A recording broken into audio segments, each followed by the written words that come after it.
Bom dia a todos e a todas. Hoje, dia 8 de julho, agora são 8h39 da manhã. Estamos começando mais uma aula do componente curricular de Filosofia 2, do curso técnico integrado em Informática. Então, queria agradecer a presença de vocês aqui, né? Essa presença virtual de vocês, que, sem dúvida alguma, também nos motiva, né? Os professores a poderem preparar suas aulas, organizar seus materiais, tá? Então, agradecer aqui a nomear o nome das pessoas que estão aqui, né? Citar as pessoas, o Cauã, a Luciele, o Yuri, a Lari, o Lucas, o Vitor, a Júlia, a Tracy, o Yuri Ross, o Elvis, o Matheus, a Lavínia, o Eduardo, a Alice e o João Vitor. Então, obrigado pela participação de vocês, a presença de vocês, e vamos começar, então, mais uma aula de Filosofia 2. Bom, nós estamos fazendo aqui, nesse formato remoto, a gente está fazendo aqui uma reconstrução aí de alguns momentos da trajetória da filosofia lá nas suas origens, né? E principalmente num período aí do chamado helenismo. Tá? Nas nossas últimas aulas, as últimas 2 aulas, a gente fez aí um salto cronológico, vamos dizer assim, né? De um período aí, já depois do nascimento de Cristo, né? Já quando nós temos aquela, de certa forma, entre aspas, uma decadência, né, da cultura helênica e uma ascensão do pensamento cristão, né? E a gente viu um pouco como que isso interferiu, né, nos rumos da filosofia. A filosofia passou a ser muito mais cristã do que propriamente um componente sem tanto apego, né, a algumas doutrinas, principalmente religiosas, né? Então, isso se deve muito, assim, à influência que o cristianismo teve, principalmente nas escolas filosóficas que foram se formando aí a partir do século II, III depois de Cristo, né? Então, nós vimos também a influência do pensamento de Santo Agostinho, né, que é um filósofo já que, podemos dizer, marca o início do que nós conhecemos hoje por Idade Média, tá? O seu pensamento é muito influenciado pelo pensamento também de Platão, né, que era o filósofo da antiguidade, que esses filósofos da Idade Média, do início da Idade Média, vamos dizer assim, né, usam como principal referência para justificar os seus posicionamentos. E nós vimos também que Santo Agostinho é um filósofo que tem como típico da reflexão da época, uma preocupação muito com as discussões acerca de uma vida, uma boa vida, como seria uma boa vida. E ele usa como referência, né, principalmente o que aconteceu com a sua vida, toda a sua trajetória de uma vida afastada, né, de Deus, uma vida em que, pelas suas escolhas, ele acabou se afastando, né, daquilo que era considerado para os cristãos dessa época, né, e para a doutrina filosófica dessa época, como sendo o bem, né, uma vida de paixões, uma vida de prazeres, uma vida mundana, de apego às coisas materiais. Para Santo Agostinho, então, era uma vida que afastava ele de Deus. Bom, então, em função dessa escolha humana de seguir as suas paixões, os seus desejos, a sua vida, uma vida por um caminho terreno, né? Que em função disso que Santo Agostinho elabora, então, a sua grande obra da maturidade, que é um texto chamado A Cidade de Deus. Nesse livro, então, Santo Agostinho ele vai dizer que a Cidade de Deus é como se fosse uma inspiração para os homens aqui na Terra. Os homens, em função do seu livre-arbítrio, e esse é um conceito, o conceito de livre-arbítrio é um conceito de Santo Agostinho, é um conceito que ele cria, né, para explicar por que há mal no mundo, né, se foi Deus que criou o mundo, se Deus é bom, não é aquele Deus do Antigo Testamento, mas é o Deus do Novo Testamento, é um homem bom, é alguém que está para ajudar os seus filhos, né? Como pode existir o mal no mundo? E a resposta que Santo Agostinho dá é porque nós temos livre-arbítrio, que os homens têm livre-arbítrio. O que é ter livre-arbítrio? É poder optar, né? É você se decidir por vontade própria, né, seguir essa vida terrena. Então, é isso que justifica por que existem pessoas que praticam o mal, né? Essa é a justificativa, né?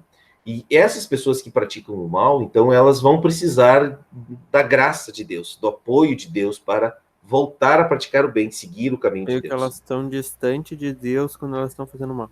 Exatamente, isso. Esse é o ponto central, Cauã, né? Os homens, eles se afastam de Deus por liberdade, pela liberdade. Deus nos dá a liberdade, Deus nos constitui como seres com livre-arbítrio, né? E por eles se afastarem de Deus, então eles praticam o mal. E a maneira, então, de você resgatar os homens desse mal é por essa inspiração divina, né? Por essa volta para Deus, né? E a referência que Deus significa para os homens, né? Então, existiria uma cidade ideal, uma cidade que fosse governada pela vontade de Deus, uma cidade que as pessoas realizam o bem, isso do ponto de vista, né, ideal, lembrando sempre, né, da inspiração platônica de Agostinho, né? E o afastamento disso, quando as pessoas se afastam disso, para elas voltarem a praticar o bem, elas precisam, então, da graça de Deus, elas precisam reconhecer que o caminho para uma vida melhor, então, passa por seguir a Deus. Tá? Bom, essa ideia, assim, pessoal, ela entra no universo político da Idade Média. Né? É isso que justifica toda a estrutura hierárquica de poder da Idade Média. Né? Todo o poder que, então, a igreja passa a exercer durante esse período, durante esses mais de 1000 anos. Né? Isso é tão forte a ponto de, por exemplo, justificar a própria Inquisição, né? Bom, tem pessoas que não têm o que fazer, por mais que elas tentem buscar a Deus, elas não vão seguir a Deus, né? Então, é melhor que a gente possa castigá-las aqui na Terra mesmo, né? E aí deixar que Deus resolva isso lá no além. Né? Então, é isso que está na base, por exemplo, da Inquisição. Né? É isso que está na base do poder que os reis medievais vão ter, né? E é aqui que começa, então, propriamente, a aula de hoje. Tá? Nós vamos dar um salto cronológico, e eu queria que vocês tivessem muita atenção com relação a isso, tá? A gente vai dar um salto cronológico, a gente vai sair lá da antiguidade, desse começo da Idade Média, e a gente vai vir já para o período do Renascimento. Então, se passaram 1000 anos, tá? A gente teve todo o período da Idade Média, que eu espero que vocês estudem mais isso em história, tá?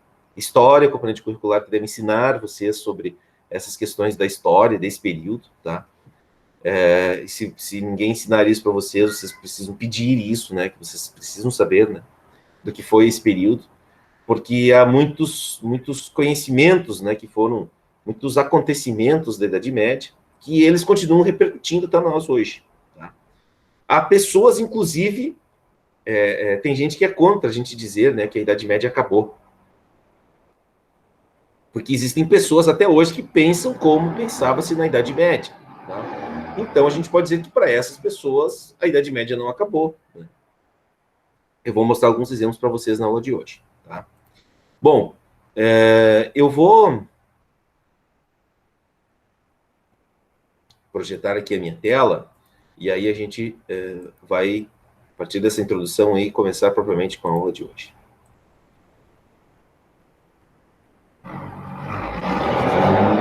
Vocês já devem estar vendo a minha tela.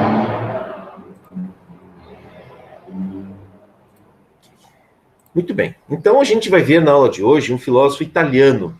Tá? Um filósofo italiano que, na verdade, não é... Ele é italiano porque ele pertence ao território que hoje é a Itália, mas, na verdade, ele é de Florença. Então, ele é um filósofo florentino, tá? Chamado Nicolau Maquiavel. O Maquiavel viveu no final do século XV, início do século XVI. Né? O auge das suas reflexões se deu bem no finalzinho ali entre os anos 1490 até os anos 1510. É aí o período em que o Maquiavel produz as suas principais obras. Então, de cerca de 20 anos. Só para explicar para vocês um pouquinho da vida do Maquiavel, o Maquiavel ele era é como se fosse hoje um diplomata. Ele era o sujeito que tratava das relações políticas da Florença, né, desse período aí, e é o período do Renascimento, né? A cidade de Florença é uma das cidades mais efervescentes culturalmente desse período, né? Final do século XV, início do século XVI. Tá? E o Maquiavel, ele era uma espécie de cônsul, uma espécie de embaixador, né? Talvez a coisa mais próxima de nós hoje, né? Que tratava dos assuntos políticos de Florença com os outros lugares, né? Na época, a Itália, ela não era o país Itália, né? Ela era um conjunto de vários territórios. Então, existia o norte da Itália, Milão, ao centro ficavam os estados papais, né? Onde hoje é o Vaticano, Roma, essa região ali, e ao sul era Nápoles, né? Que era a região mais pobre da Itália. Até hoje, ainda, o sul da Itália é a região mais pobre da Itália. O norte da Itália estão as cidades mais ricas, né? No meio tem Roma, né? Florença também fica mais ou menos no meio, né? Só para vocês terem uma ideia, né? Os imigrantes que vieram para o sul do Brasil, todos eles são do norte, né? Apesar de serem o norte ser uma região mais rica, né? Com a industrialização, com o fenômeno da industrialização, né, as pessoas mais pobres não conseguiram trabalho, né, nas fábricas do norte. Então, a região onde é o Vêneto, o Trentino, que é a região onde veio a maior parte dos imigrantes italianos, né, era do norte da Itália. Então, final do século XIX, ali 1800, a partir de 1850, né, a Itália passa por um processo de industrialização, né, até hoje o norte da Itália ainda é a região mais industrializada, né, e eles, então, como não, eles não, esses agricultores que antes viviam, né, como agricultores lá na Itália, eles não têm trabalho nas indústrias, então eles precisam sair de lá, né, eles precisam abandonar essa região, né. Assim, a grosso modo, só para vocês terem uma ideia do que significou para a Itália a imigração, o que significavam essas pessoas que tiveram que vir para o Brasil, para a Argentina, para os Estados Unidos, aí no século XIX, era mais ou menos hoje, vocês talvez não ouçam mais tanto isso, né? Mas eles eram mais ou menos hoje, o que são hoje os trabalhadores sem terra, né? Ou essas pessoas que invadem terrenos nas cidades, né? Essas pessoas que se apossam, assim, de terrenos, de áreas devolutas nas cidades, né? Invasões, né? Invasões urbanas, né? Aqui em Passo Fundo é a cidade do Rio Grande do Sul que mais tem invasões, tem mais de 70 áreas invadidas na cidade de Passo Fundo, né? Acredita-se que em torno de 20 mil pessoas morem nessas invasões, né? São áreas próximas assim, da cidade, né? Que as pessoas que não têm como comprar um terreno, construir uma casa, vão lá, invadem aquela área e constroem seus barracos e moram lá. Os italianos que imigraram da Itália eram mais ou menos essas pessoas hoje, naquela época.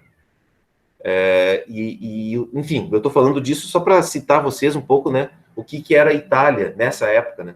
A Itália foi um dos últimos países da Europa a se transformar em país.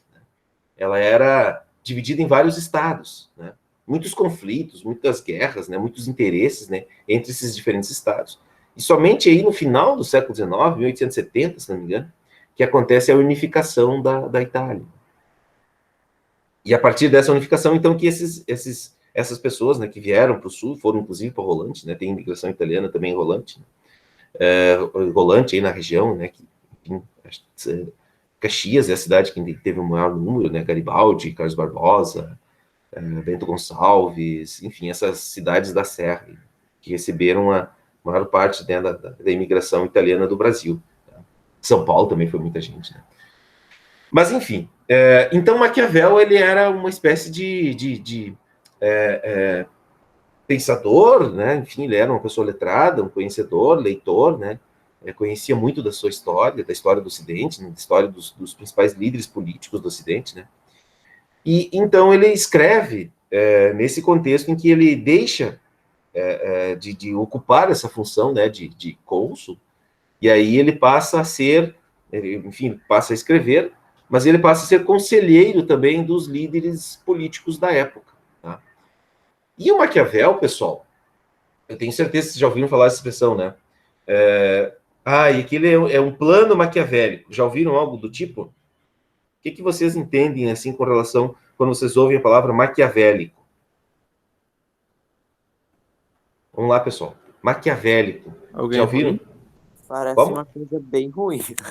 Parece uma coisa ruim, né? Que mais? Maquiavélico parece ser tipo que trama coisas ruins, sei lá. Isso, que faz um plano assim, né? É. Que organiza assim. Olha, vocês já estudaram Maquiavel em algum momento na escola ou não? Não, mas eu não sei, eu acho que eu já ouvi alguém usar a expressão maquiavélico. Acho que já, mas não me lembro de nada. Pois bem, então o que eu vou falar hoje vocês nunca mais vão esquecer, tá?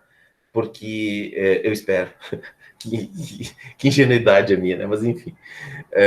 O Maquiavel é um daqueles poucos filósofos da história que ele passa a ser também, que a sua visão de mundo passa a ser também um substantivo, né? Assim como Platão, né? O amor platônico. Eu tenho certeza que vocês já ouviram essa expressão também. Ah, o fulano está vivendo um amor platônico. Né? Fulana está vivendo um amor platônico. O que é um amor platônico? O amor platônico é aquele que a pessoa fica imaginando, né? Mas ela não tem relação nenhuma. O amor fica só no campo do mundo das ideias, né? Esse é o amor platônico. O plano maquiavélico é um plano assim cheio de armações, de tramas, né? E ninguém sabe o que é exatamente o Maquiavel, mas todo mundo diz, né? Que quando alguém planeja, né? E procura executar um plano assim com um ar de malícia, chama de um plano maquiavélico. Mas na verdade, né? A expressão do Platão também está certa, mas tem gente que nunca ouviu falar de Platão que usa essa expressão. Assim como vocês acabaram de dizer, né? Que vocês já ouviram e sabem um sentido, né, da palavra maquiavélico, mas nunca leram, nunca pensaram, nunca refletiram exatamente o que Maquiavel queria dizer, né? Outra expressão que eu tenho certeza que vocês já ouviram falar. Os fins justificam os meios. Já ouviram essa expressão? Já. Sim. E assim, o que vocês ouviram, assim, em que contexto vocês ouviram essa expressão? Vários contextos, senhor. Tá, mas pensa um aí, hein? Pensa um aí, tenta dizer assim que os fins justificam os meios. Como é que vai explicar? É, o resultado justifica como foi feito. Isso. E você sabe de onde que vem essa expressão?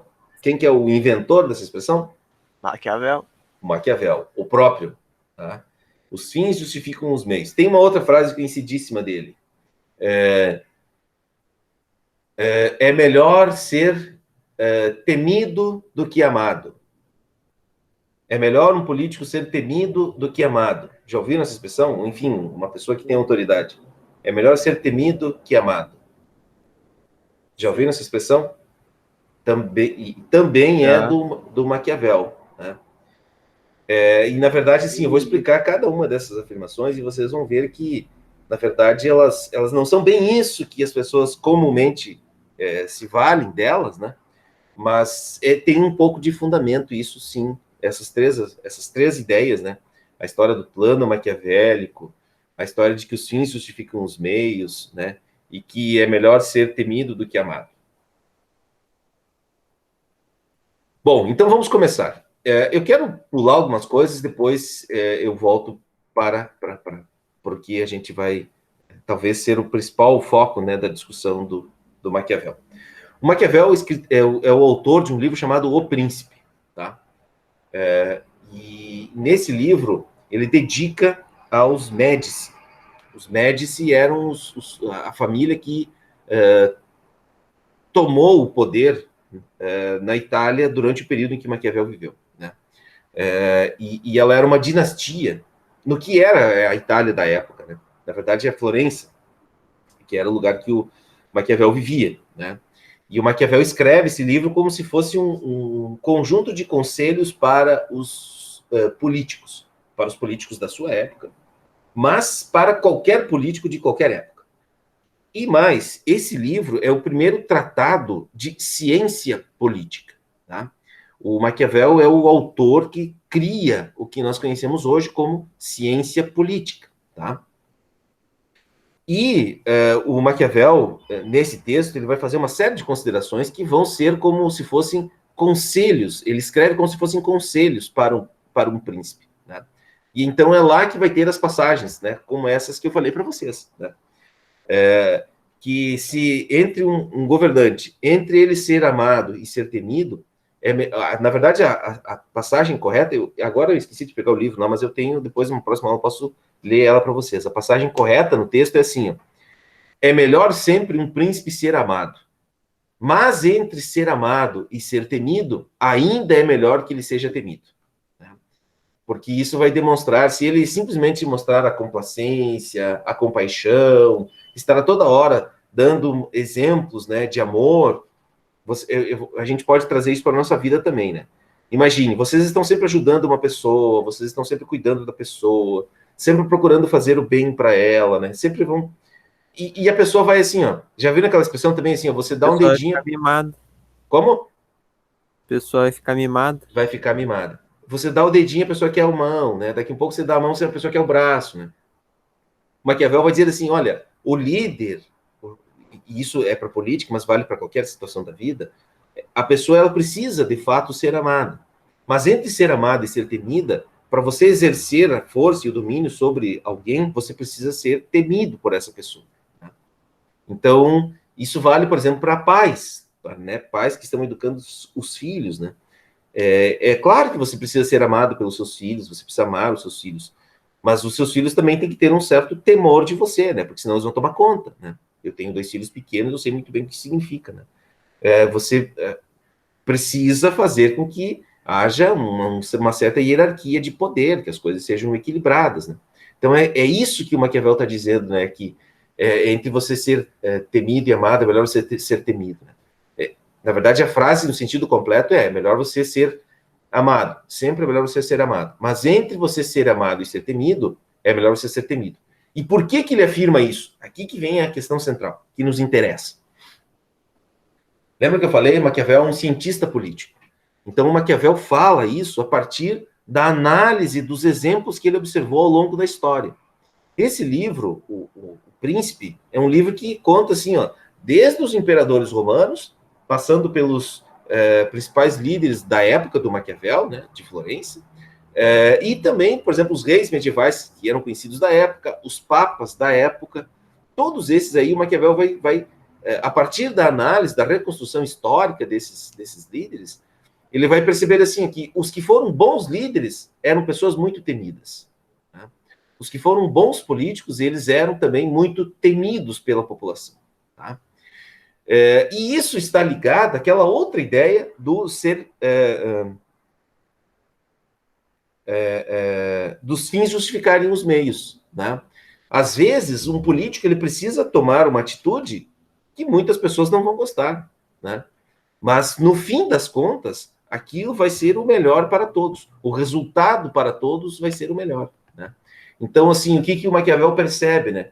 Olha, às vezes as pessoas querem usar os meios corretos, os meios morais corretos, mas a finalidade, o fim daquilo, acaba sendo prejudicial para a maioria das pessoas. Né? E aí ele conta uma história que eu acho fantástica, que a gente, né, se tivesse mais tempo, a gente poderia até ler ela. O Maquiavel também ele escreveu uma peça de teatro. Né? E nessa peça de teatro, a história, a peça chama-se A Mandrágora. Mandrágora é uma planta, né, lá da região do Maquiavel, é uma planta que ela tinha um poder de matar uma pessoa, né? E a história é mais ou menos assim, eu vou tentar ser breve aqui no contar essa história, mas a história é mais ou menos assim, né? Existia um homem mais velho, né, um homem aí já... Imagine uma pessoa mais velha, casado com uma mulher jovem, bonita, né, Lucrécia, o nome dela.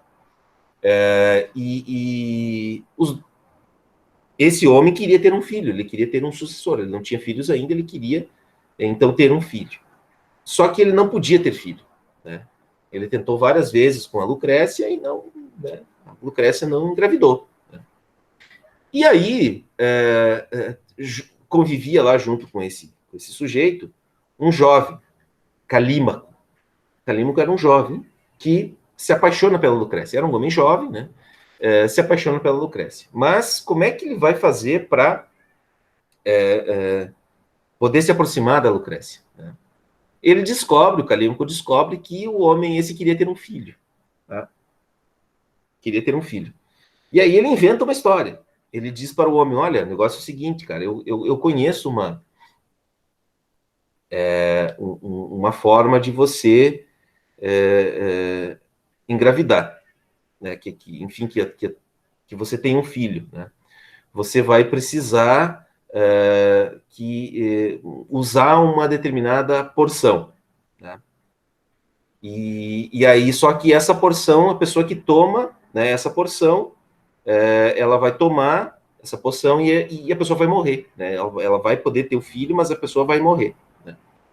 E aí o sujeito fica, né? Agora me esqueço o nome dele, né? Esse homem mais velho fica pensando assim, tá, mas como é que se eu, né? Eu vou tomar essa poção, eu vou engravidar a Lucrécia, mas eu vou morrer. E eles, bom, pois é, né? Então acho que tu vai ter que achar uma outra pessoa para fazer isso, né? Tu diz que a tua mulher ela quer se deitar com alguém para ter um filho, né? E aí você dá a poção para a pessoa engravida ela, mas essa pessoa vai morrer. Só que não pode ser você, né? Então o Calímaco descobre, tá, mas como é que nós vamos convencer a Lucrécia a ela se deitar com outra pessoa, né? E aí eles, não, a gente pode pedir para o padre falar para ela contar essa história, né?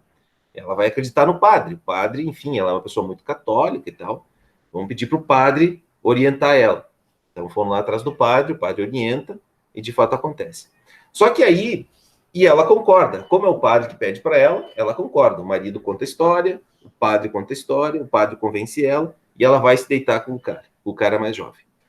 Só que o cara mais jovem era apaixonado por ela.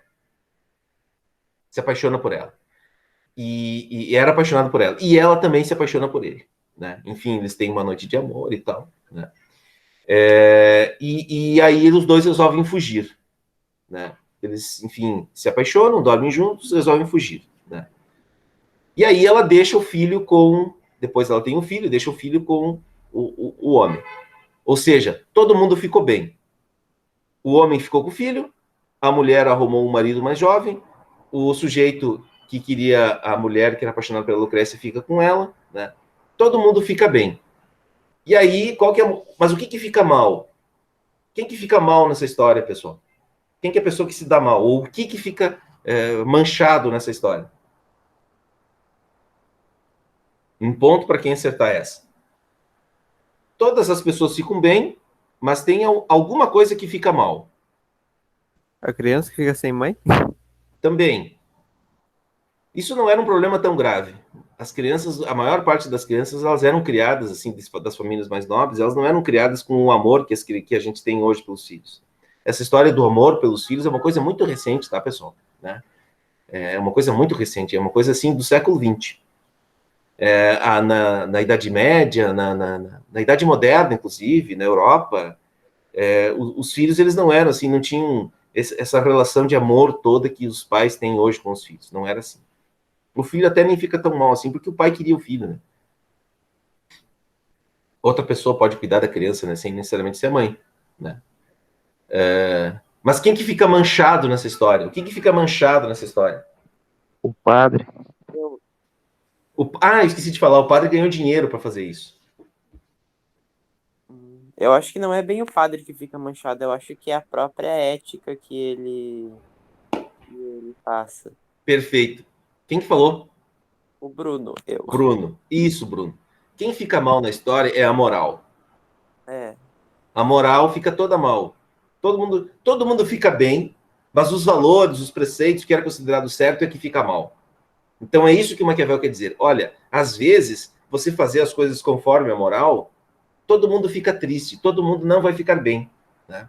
Por exemplo, se o velho continuasse casado com a Lucrécia, ele não ia ter filho. A Lucrécia ia viver uma vida triste, com um homem que ela não gostava muito, né? Mas ela daí, assim, ó, o que o homem consegue? O filho. O que a Lucrécia consegue? Um marido que ela ama. Ficaram melhores do que se tivesse seguido a moral, né? O Calímaco, né? O cara que inventa toda a história, né? Ele se dá bem, o padre ganhou dinheiro, quem que ficou manchado? A moral, né? Então é isso que o Maquiavel quer dizer, que às vezes seguir esses valores éticos, eles podem não causar o maior bem para o maior número de pessoas. Né? E aí isso está ligado à ideia de que os fins justificam os meios. Né? Qual que é a finalidade da ação? Né? É causar o bem para as pessoas ou simplesmente seguir uma moral que muitas vezes a gente não concorda, que não tem muito a ver com o que a gente acredita ou que não nos torna mais felizes? Né? Então é isso que, no fundo, o Maquiavel está querendo dizer com a ideia, né, de que os fins justificam os meios. Tá? Mas, enfim, isso eu queria dar um passo a mais sobre essa obra, então, do Príncipe, e eu queria resgatar um pouco da trajetória, do contexto que o Maquiavel estava inserido. Vocês estão vendo aí uma imagem? Conseguem ver bem? Sim, senhor. Tá. Descrevam aí essa imagem, por favor. O Papa Um coroando o rei. Um Papa coroando um rei. O que Nossa, isso significa? Tipo, papas como um líder religioso definindo o líder político, digamos assim? Exatamente. Existia o poder e a autoridade, eram coisas diferentes. Né? O poder era exercido pelo rei, mas a autoridade era da igreja. Quem concedia o poder e reconhecia o poder dos religiosos era a autoridade da igreja. Tá? Então, e o critério para a pessoa ser considerada o rei, ser coroado o rei, rei no sentido de ser assim, a pessoa que tem poder, né?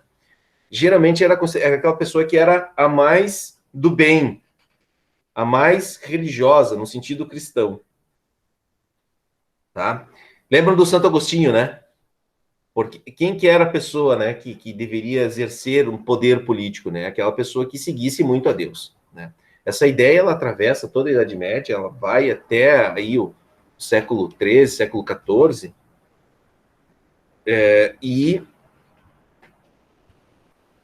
chega até a época, enfim, até agora, né? Só para dar um exemplo para vocês, né? O Brasil, acho que eu falei isso, não sei se foi nessa turma, né? Mas o Brasil até 1889, período da proclamação da República, o Brasil era o país oficialmente católico. Né? Então não poderia ter um rei que não fosse católico, não poderia ter um representante político, né, até o período do Brasil Império, né, que não fosse católico. Oficialmente teria que ser uma pessoa católica. Né? E isso vem da onde? Vem lá da Idade Média. Por isso que a gente tem que estudar a origem, o porquê, as razões disso, né? E aí, até hoje, pessoal, não tem um candidato no Brasil que não faça essa relação, que não tente se aproximar, né? Citar uma passagem bíblica lá, né, como um lema político. Né? A herança vem lá do passado, vem lá desse contexto aqui, né? Na crença de que a pessoa mais merecedora do poder é aquela pessoa que receberia como se fosse uma missão. Tem gente por aí dizendo, né? Eu estou cumprindo uma missão, né? Deus me deu essa missão. Né? Bom, da onde que vem isso? Qual o fundamento bíblico? Isso por trás está uma noção de poder teocrático, né? A fundamentação bíblica vem lá do Paulo, né? Do apóstolo Paulo, que disse isso lá numa das suas cartas, né? Diz assim: não há autoridade que não venha de Deus, e as que existem foram instituídas por ele. Né? Esse é um fundamento bíblico, né, do poder. Isso é o que precedia o príncipe. Eu coloquei aqui uma série de outras funções, né? Mas eu queria citar essa última, né? Então, todas as formas corruptas, né, de política são vistas como desvios desses preceitos divinos, né? E todo aquele que se apresenta, né, como alguém que, por exemplo, não crê em Deus, né?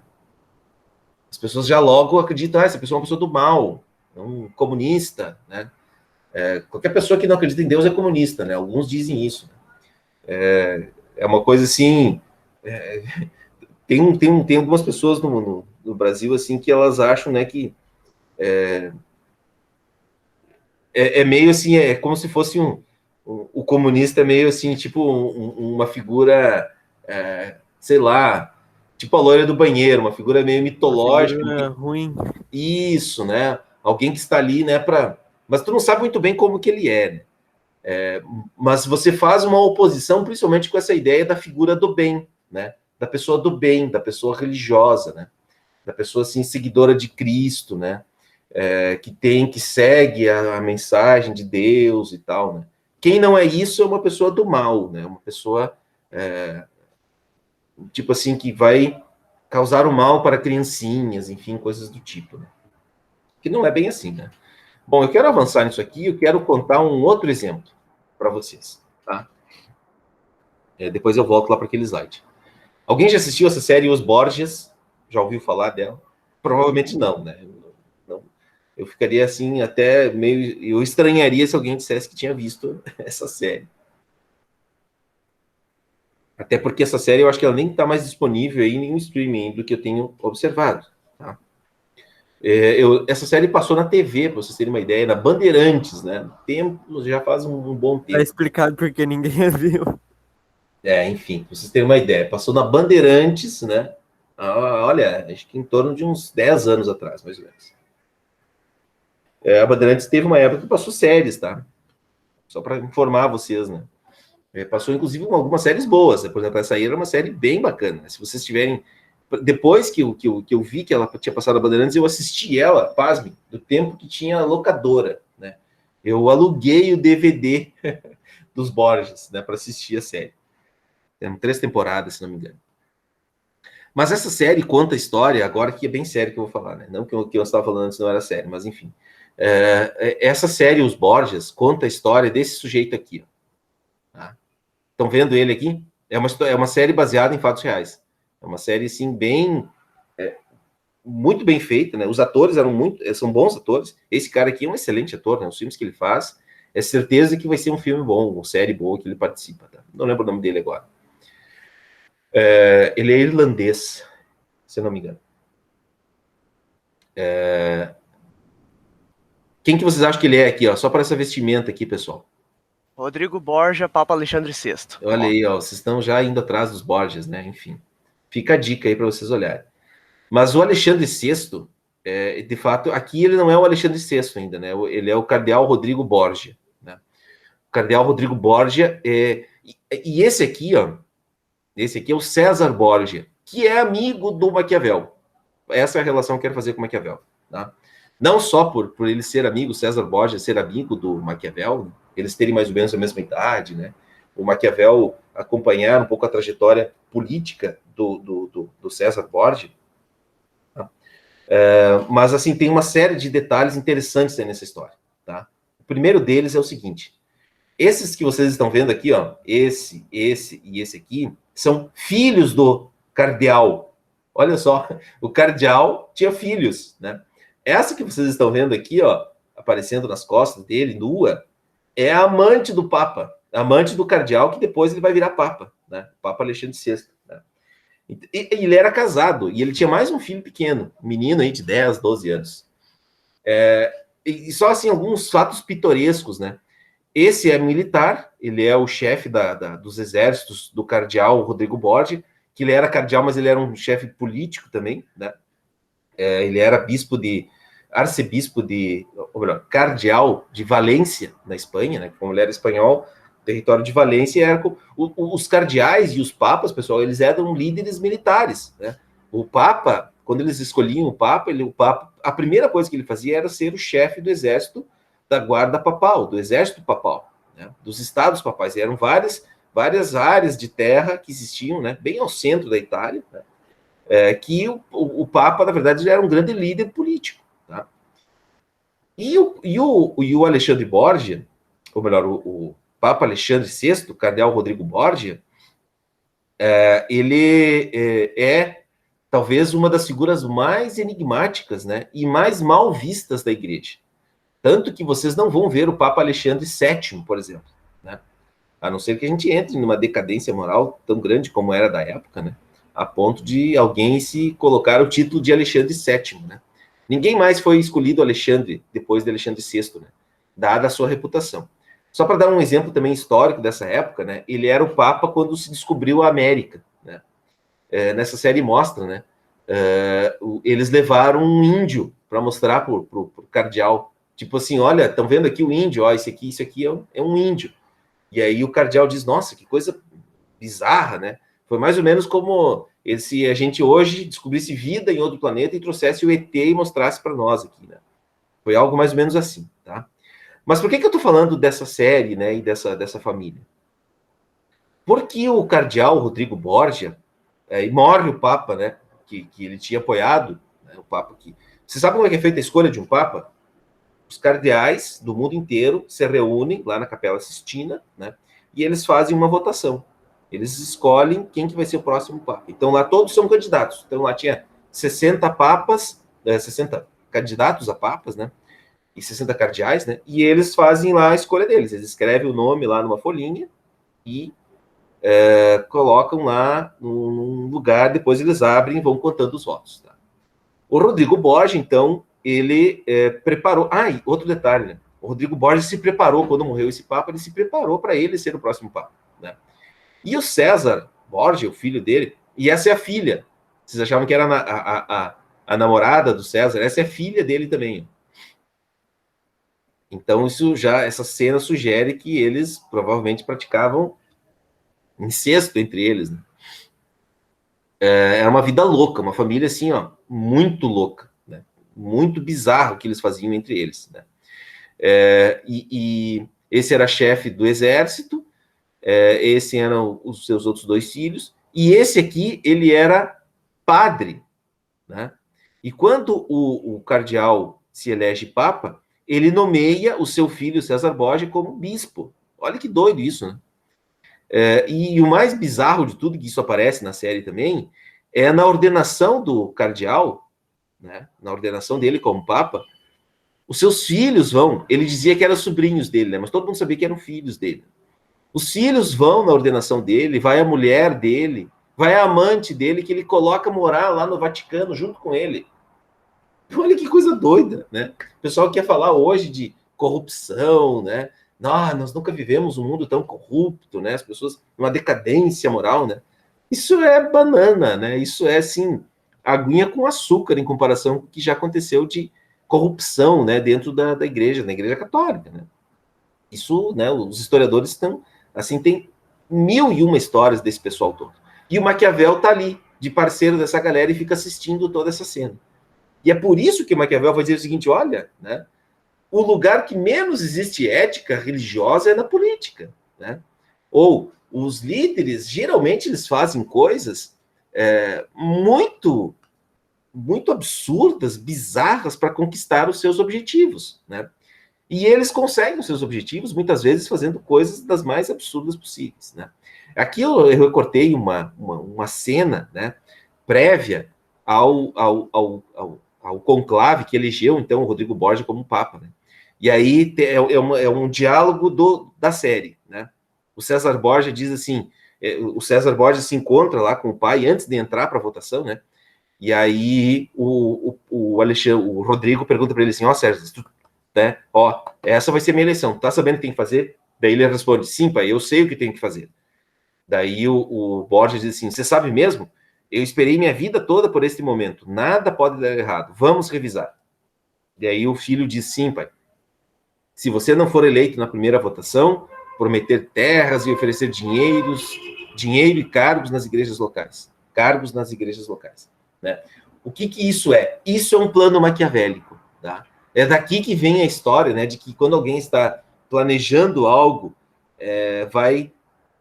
planejando algo assim, meio do mal, assim, é um plano maquiavélico. Na verdade, não é bem isso. Né? Na verdade, o que eles estão tramando? Eles estão combinando alcançar o objetivo do Rodrigo Borgia ser o próximo Papa. Né? E aí eles não vão medir esforços, né? Não vão, os seus meios vão ser talvez os meios mais escrupulosos possíveis, né? Para alcançarem o seu objetivo. Tá? E qual que é a conclusão, então, que a gente tira? Isso cria um modelo maquiaveliano, vamos dizer assim, não maquiavélico. Tá? Maquiavélico é um tom pejorativo que foi dado a Maquiavel, principalmente pelos seus leitores na sequência, né? Ah, mas o Maquiavel fica dizendo que é para os líderes fazerem qualquer coisa para alcançar o poder, né? O Maquiavel vai dizer assim, olha, na verdade eu não estou dizendo que é para eles fazerem isso. Eu estou contando como que os políticos que tiveram êxito, alcançaram seus objetivos, faziam, né? Não sou eu que estou dizendo para eles, eu só estou dizendo que quem fez isso alcançou seus objetivos, né? O cardeal foi eleito papa, né? Ele se transformou papa, alcançou o seu objetivo, né? Apesar de ter sido, assim, um papado extremamente escroto, horrível, né? Assim, que os interesses mais... só para dar um exemplo para vocês do que aconteceu, né? Como ele tinha os seus filhos, o que ele faz? Ele faz essa menina aqui casar com um rei muito chinelo, muito escroto, lá de Nápoles, né? Da região sul, para fazer um acordo com ele, né? Então ele obriga a menina, filha dele, aqui com 17 anos, a casar com um cara, assim, bem mais velho, muito escroto, né? Minto, da região norte da Itália, de Milão, que era alinhado com o arcebispo de Milão, do norte da Itália. Então ele faz um acordo, ele oferece a filha dele em casamento para ter um tratado de paz com o reino do norte da Itália. E aqui não aparece nessa imagem, mas ele tem um filho menor, um filho de 10, 12 anos, um gurizão, assim, um piazão, bem abobado, que ele faz casar com a filha do rei de Nápoles, esse sim, da região pobre da Itália, né? Então o menino lá de 12, 13 anos casa com uma mulher, né? Que era uma baita de uma vagabunda, né? E que, enfim, fazia tudo com todos, menos com o menino lá de 12 anos, né? Que era casado com ela. Mas isso tudo a pedido do pai, né? E o Maquiavel vai acompanhando isso. O Maquiavel está vendo tudo isso acontecer, né? E aí ele vai dizer o seguinte, olha, na verdade,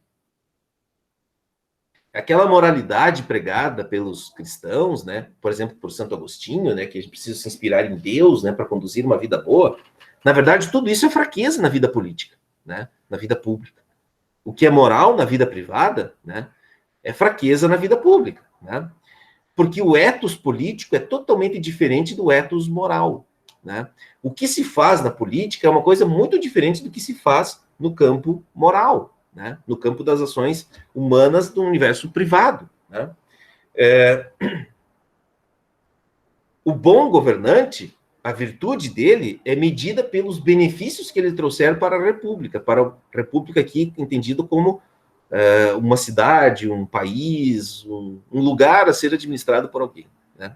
Aquilo que a gente considera ser virtuoso, ser uma pessoa do bem, né, para a vida privada, não é suficiente para garantir o maior número de benefícios para o maior número de pessoas, né? Que esse sim é o objetivo da política, tá? Então, essa ideia, né, esse tom pejorativo, né, do Maquiavel, que vocês falaram aí no início da aula, né, esse tom, que, assim, fazer um plano maquiavélico, fazer um plano do mal, na verdade, não tem a ver com o que o Maquiavel diz, né?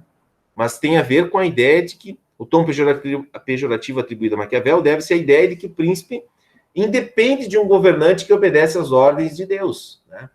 Então, assim, ó, e aí o Maquiavel usa como exemplo, né, a família Borgia.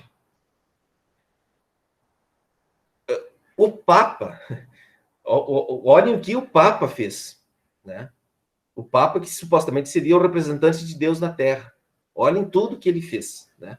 Não é o que o Maquiavel diz que é o plano que é maquiavélico, mas é o que os líderes políticos fazem para alcançar os seus objetivos, tá? Bom, e isso, pessoal, tem assim, a gente pode fazer uma, assim, aprofundar essa discussão assim e trazer um pouco para o nosso universo, né? Eu não vou falar sobre isso aqui, vou falar na próxima aula. A gente pode trazer isso para o nosso universo, que eu já coloquei isso para vocês numa aula, né? Que é essa ideia aqui, né? Eu vou trazer um dado, assim, ó, né? Vamos fazer um salto agora, trazer aqui para nossa realidade brasileira. Esse sujeito que vocês estão vendo aí no outdoor, o Silas Malafaia, né? Ele não teria nenhum problema ele ser um influencer digital, hoje ele tem mais de 2 milhões de seguidores no Twitter, se ele falasse somente da sua religião, né? E ensinasse as pessoas, os seus seguidores, para levar uma vida privada, a partir dos ensinamentos de Deus. Isso não tem nenhum problema. O problema é que nós estamos vivendo no Brasil uma ascensão de um cenário não só político, mas administrativo. Todos os cargos de liderança, as pessoas elas atribuem muito a ideia assim, bom, eu sou uma pessoa muito religiosa, então eu mereço, não sou eu que devo conduzir isso, né? Isso no Brasil está tão estranho, pessoal, que está acontecendo um fenômeno assim muito obscuro, para dizer o mínimo. Primeiro ponto, em 94, nas eleições para presidente da República, é a eleição que a gente faz a escolha dos deputados federais e dos senadores. Ninguém dá muita bola para isso, né? Mas é ali que as coisas realmente acontecem. Não é tanto pelo presidente, né? Do lado A ou do lado B, mas é pelo tipo de deputado e senador que se elege, né? Vou dar um exemplo para vocês. Em 94, o Brasil tinha 27 de 513 deputados federais que eram representantes de denominações religiosas. Pastores, padres, enfim, líderes religiosos. 27, em 94. Em 2018, se elegeu mais de 190, não lembro agora, 194, 195, quase 200 deputados, ligados ou que eram representantes de denominações religiosas. Bom, pessoal, isso é quase metade do Congresso. Isso é quase metade do Congresso. Isso significa o quê? Que daqui a um pouco a gente vai começar a ter... E muitas dessas pessoas se elegeram com esse discurso, né? Eu sou um líder político, eu quero ser um líder político porque eu sou uma pessoa religiosa, eu sou uma boa figura religiosa. Isso cresceu muito no Brasil, né? E aí as coisas começam a ficar um pouco confusas, né? Porque aí você vai ter o surgimento de alguns movimentos do tipo assim, nós temos acho que é o advogado-geral da União, que é um pastor evangélico, né? O cara que é para ser o que mais vai seguir a Constituição, na hora de ele fazer alguma escolha, qual vai ser o grande ensinamento que ele vai seguir? O ensinamento da Constituição ou o ensinamento da Bíblia? Né? Essa é uma pergunta que tem que ficar no ar. Né? Quando nós temos uma associação, olhem que coisa esquisita, né? Existe no Brasil uma Associação Nacional de Juristas, ou seja, pessoas que deveriam estudar as leis, mas que são evangélicos. Ou seja, fica a dúvida. Tá, mas eles vão se basear em quê? Eles vão se basear no Evangelho ou na Constituição? Tá? E aí, assim, a história, isso não sou eu que estou falando, né? Mas a história, e aqui eu trouxe o exemplo para vocês, né? A história mostra que quando nós temos uma supervalorização, uma superveneração, né, desses valores cristãos como sendo os principais critérios para a ascensão da escolha de um representante, quando esse critério passa a ser o maior, a gente vai começar a ver coisas meio esquisitas acontecendo, né?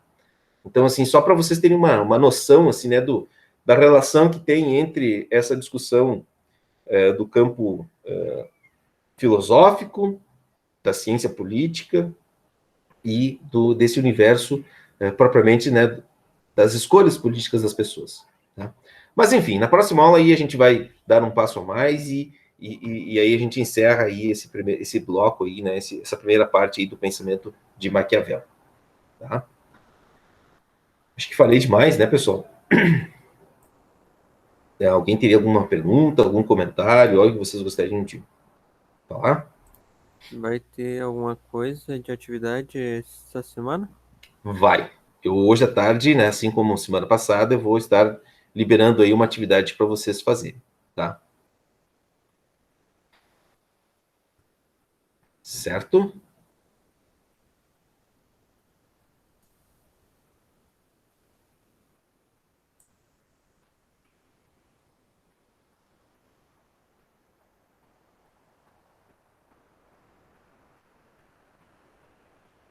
Sim, Luciele.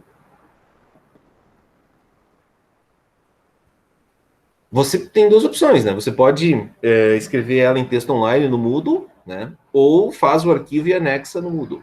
Tá? Pode escrever ali no próprio arquivo, né? Que eu acho que não sei se mandei em PDF ou em Word para vocês. Né?